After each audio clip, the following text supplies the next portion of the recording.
important to identify the things that are holding us back, maybe the category they live within, and then look for ways that you can just inch towards continuous improvement steps, right? So if you identify that, hey, maybe we didn't get the training right the first time, or maybe we tried going alone this entire time and we haven't had any training, right? So then look to get into a course, something like the Professional Scrum Foundations course, or even if you've been doing this a while and you started there, look at some of the advanced courseware, like the product owner courses and the Scrum Master courses, right? That can really, again, refocus the organization, remind us about the fundamentals, and then after we've had some of that experience in the real world in our organization, then refocusing again and moving forward, right? So it's all about continuous improvement.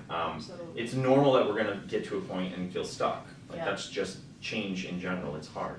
And some of the best organizations I've worked with have sent even C-level people through a foundations course where they were building working software in sprints, going through the entire 2 days with their development teams. So it's a real show of solidarity.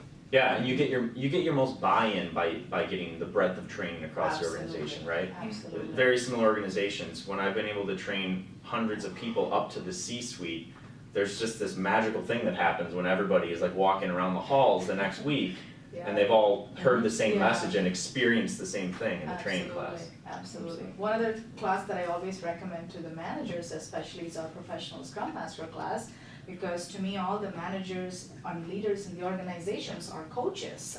So that's going to that class gives us a lot of tools and techniques to take that into a real life situation in their organization. So such a powerful class. Absolutely. And evidence-based management too, right? So you can baseline where you're at and see the changes incrementally as you kind of continue through your scaling or your team adoption. So I think that's an important piece too, to kind of pull in the numbers and pull in some factual data.